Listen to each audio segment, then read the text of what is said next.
Hello and good afternoon, everyone. I was told to be accurate but brief, so I promise I will be as brief as possible, no matter how long this takes. Let me start by stating who I am and the section I work for. My name is Joe Cottazino. I'm a senior accountant at the State Comptroller's Office, and I work in the Bureau of State Accounting Operations, Revenue, Refunds, and Financial Implementation section.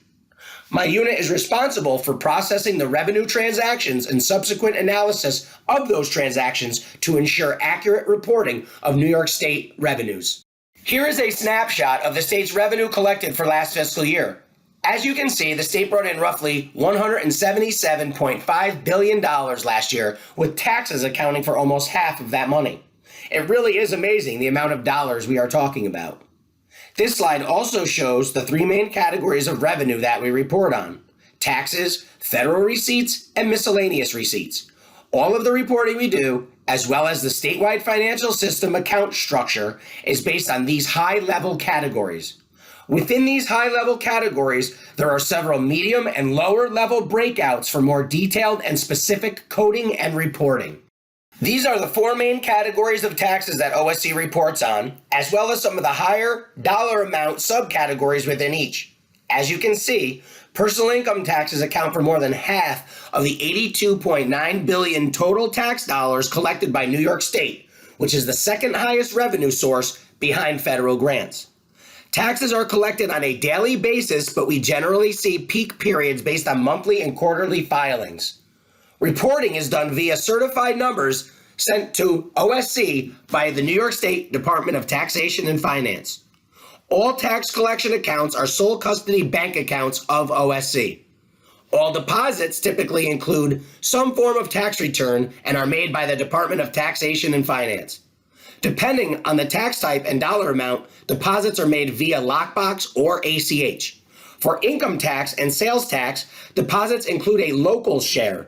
New York State basically serves as a pass-through in that regard, as all money initially comes to New York State. We then make payments to the localities for their portion based on information we receive from tax and finance. Federal receipts generally come into federal funds using account code 36101, direct federal receipts, with minimal exception. When deposited, they include additional chart fields compared to regular deposits. These chart fields include PCBU, project ID, activity, and analysis type. These fields must be populated on the agency side before submission, or you will be getting a call from OSC due to a chart field combo edit error. We generally handle our federal grant awards in one of two ways. The first is the OSC managed awards. In this scenario, agencies spend against awards by charging federal projects within SFS. These charges are then picked up through a series of batch processes to create receivables. These items are grouped by certain attributes which allow OSC to draw money into the New York State general checking. OSC then applies these payments to satisfy the outstanding receivable and post the cash. Agencies do not need to do anything related to creating or posting the receipt. The second scenario is an agency-drawn award. As the term implies, agencies perform their own draw. Draw requests are processed in their respective federal system and money comes into the New York State general checking. Agencies would then submit an accounts receivable deposit to book the money. Approximately a $29.5 billion portion of collections is related to miscellaneous receipts, essentially an all other for things that are not federal or tax related. These types of revenues can span from everything from a seasonal fishing license all the way up to $1 billion settlement against a financial institution. These are the main categories that we report on. As I mentioned before, there are several detailed account codes that roll up to each one of these categories. It should be noted that when looking at the SFS account structure or the GFO, the account code categories may not exactly mirror this slide and what you see in the monthly or annual report. Now is a good time to mention that you should all be sure to check to see if you personally have any abandoned property money currently being held by the state. This can be found on the OSC website. One of the biggest challenges and questions that we have to deal with on a regular basis is the how and why of what everyone is doing. The why is almost entirely governed by law in one aspect or another. There are certain laws that govern what we are able to collect and certain laws that govern where things need to be deposited. Anything that does not have a dedicated source per law is considered general fund money. Some of the main resources that outline all of the rules and regulation for New York State are the following. State finance law. This is the bread and butter of New York State. Most funds created in statute can be found in state finance law. The fund creation language generally includes the allowable revenue sources for that particular fund. The Guide to Financial Operations, or the GFO. This is located on the OSC website and is the summation of OSC's policies and guidance. This document is what's used to govern all accounting processes for the entire state. This would be a good resource for account codes and their particular descriptions. Fund Classification Manual. This is also located on the OSC website. It is maintained and published annually and outlines all of the funds in New York State. This includes the language that established them, the purpose of the fund, and the allowable revenues. The Revenue Deposit List. Per state finance law, DOB is required to produce an annual revenue deposit list. This is used to legislate any particular revenue that is not already outlined in any other statute. If there is no statute and it is not on the RDL, it is general fund money. Agency-specific consolidated law. Generally, any other statute that is not state finance law is considered agency-specific consolidated law. Examples of this would be vehicle and traffic law and public health law. There are several revenue-related authorizations in the various statutes. Operational advisories. Advisories can be found on the OSC website and are also emailed out to particular mailing lists. These come out periodically with updates to the GFO or relate to other changes to accounting policies. I also wanted to mention that Article 7 bills are released annually with the budget. There are commonly sections within these bills that make amendments to the existing laws from above and can add additional funds, change revenue sources, consolidate agencies, etc. As far as the how, now we get into the actual dollars coming into New York State, the different types of revenue transactions, and the flow of how things move from the agency through OSC and ultimately to the bank and fully recorded in SFS. I will now pass it on to Jamie Lynn Weaver. Hey everyone, I'm Jamie and I'll be taking you through the next section of this presentation. Here's a basic high-level flowchart of how things go from an agency receiving money, how it passes through OSC and Treasury, and the reconciliation between the bank and SFS. An agency enters a deposit into SFS. After the deposit is entered, agencies send the check or wire with proper documentation to Treasury, which is represented by that first solid green arrow. For bulk load agencies that do not have the ability to attach within SFS, a copy should be emailed to the Revenue Accounting mailbox, which is represented by that first lined green arrow. There would be no arrow between agency and OSC if the inability of attaching was not present. Treasury will then prepare a deposit of all checks received that day for the bank and provide a list of deposits to BSAO for posting. There is oftentimes communication between Treasury and BSAO if discrepancies between their list and what's entered in SFS arise. BSAO will also sometimes contact an agency at this point if there is an issue with a deposit, such as missing chart fields, unattached documents, etc. Treasury and BSAO perform daily reconciliations for what should have been deposited versus what was, as well as bank to book. In the event of something like a bounced check, this process will reverse itself and the agency will process a negative deposit. These are the methods of how physical dollars make their way into the New York State General Checking Account, which I will touch on more in the next slide. Direct journals.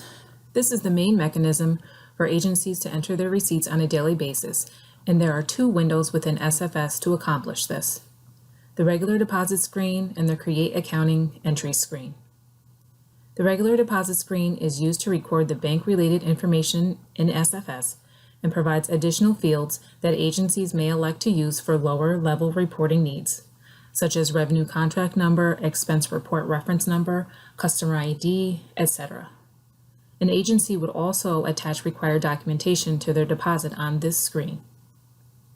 The Create Accounting Entry screen is used to record the necessary chart field information for the system to generate a journal to record the revenue, which will ultimately flow into the general ledger.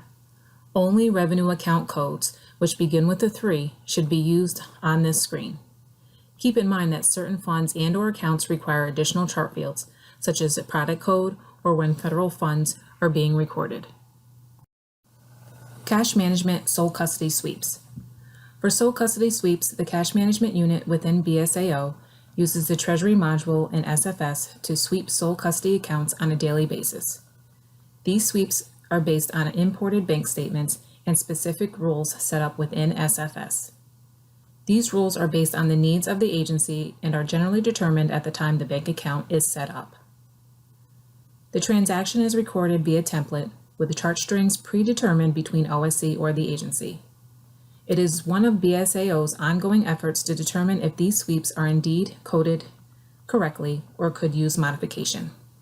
A key question to consider is whether the majority of the money coming in via a particular bank account requires further reclassification. More accurate coding on the front end would eliminate and/or reduce the need for general journal transfers after the fact. There is also a report available to show agencies the revenue that has been swept into New York State via sole custody bank accounts, the NYAR 3330. Worksheets. Worksheets are used when an agency prepares a bill in the billing module that cannot be paid via an accounts payable voucher. This is a non-interagency bill to a particular customer with specific revenue coding that the payment should be applied to. When the check is received, it needs to be deposited via accounts receivable. However, in order for the receivable, which is created by billing, to get closed out, you need to use the worksheet function instead of direct journal. This allows the receipt to be linked to the correct bill and close everything out. General ledger journals. There are two main types of general ledger journals related to moving revenues: revenue transfers and operating transfers. Some of the detail related to coding and other aspects can be found within job aids or the GFO. Revenue transfers. There are two main reasons for revenue transfers: to redistribute previously recorded revenues or to make a correction to something previously recorded incorrectly, such as key punch error, wrong fund, incorrect code, account code, etc. When doing either, it is important to make sure you use the exact coding from the original entry and/or source so that chart fields net out to 0. Similar to what I mentioned earlier on cash management templates, it may be possible that things can be better coded on the front end to avoid excess redistributions after the fact. Agencies should also be sure to check the cash balance in a fund they are transacting against. If there is not sufficient cash, the entry will fail an SFS process and not post to the cash ledger. Similarly, when an agency is redistributing revenue, they need to make sure the revenue has actually been taken into New York State and is accounted for. OSC will reject any revenue redistribution where revenue is moved in excess of what was received. Operating transfers. Operating transfer account codes are used when moving money between funds within the governmental fund group. They are governed by statute, generally in the annual Article 7 bills, but occasionally found within the state finance law and agency consolidated laws. The most important things to remember when doing these is that you need to have a one-to-one relationship, and all entries should include at least one to and one from, so there are no one-sided entries. Fund affiliates are also a required chart field when executing this type of transaction. Once a general ledger journal entry passes through agency approval and budget check, it runs against BSAO's established risk criteria. The Journal Approval tab will indicate that the transaction has been either 1. Auto-approved by the generic GL user and posted during the next batch process, 2. Routed to OSC BSAO workflow for additional review, or 3. Auto-denied, and the denial reason will be noted in the comments. General journal ledger entry transactions that are approved by the generic GL user will be subject to a post-audit review by BSAO. State agencies must ensure all documentation is attached and proper accounting and coding is used. If at any time a transaction is deemed inappropriate, agencies must reverse the transaction upon request of the reviewer, and that reviewer could be OSC, Department of Budget, an auditor, etc.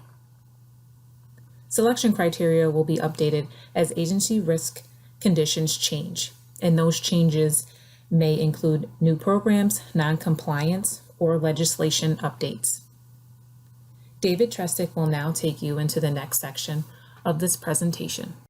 Moving on now to short-term investment pool, also known as STIP. All the cash in general checking account earns interest in a blend of investments and is distributed to the funds the following month based upon the average daily balance of these eligible funds. The STIP calculation uses a unique coding string that will include project and chart field 3 if utilized, which agencies can use to further break down interest earned for reporting purposes. Each month, the Bureau of Financial Reporting publishes the interest rate and total interest earned. Should you ever encounter a large fluctuation of STIP interest earned in your funds, you can check out the link we have attached here on the slide. If the link doesn't work either, you can go to the Comptroller's website and find it under Schedule 6 of the monthly cash basis reports. Now that all of the revenues are fully posted to the SFS cash ledger, you may have the need to see what transaction posted or research historical transaction history. SFS offers a few different mechanisms to extract data for research, reporting, and analysis purposes. Here are some of the most common ways for you to accomplish this. Sfs Reports. Sfs Reports can be found in two different places. Within each module, there are module-specific reports. The Sfs module reports are pre-written and only minimally modifiable. Fund and account code activity, as well as cash balances, are some of the examples of things you can find on these reports. Sfs Analytics. Sfs Analytics can be looked at as a modifiable Sfs report. The user can essentially replicate certain Sfs reports, but with more specific criteria or detail. This executes more of a finished product compared to query and the data dump concept. This is also useful to dig or drill into certain balances via certain chart fields. Query. Query is a reporting tool that allows a user to utilize the different tables, modules, and ledgers within SFS to produce a data dump based on particular user selected criteria. This avenue offers the user a lot more flexibility and serves as more of an export of data than an actual report format. This tool can be helpful to find transactions that make up a particular balance on an SFS report. This functionality is security driven and based upon individual user roles related to your agency. OSC encourages agencies request access and become familiar with this tool. Any request for access for this functionality should be directed to your agency-specific SFS security liaison. In addition, I want to point out that monthly and annual cash basis reports are available on the OSC website. I will now pass it on to Nathaniel Arnold. Thank you, David. Let's pivot to refunds now. I'm Nathaniel Arnold, and I'm going to briefly discuss how refunds are issued and provide some refund statistics. Refunds represent all or part of the state's revenue from an individual or business that has to be refunded. When an individual or business requests a refund from an agency, the agency issues a payment out of the comptroller's refund bank account.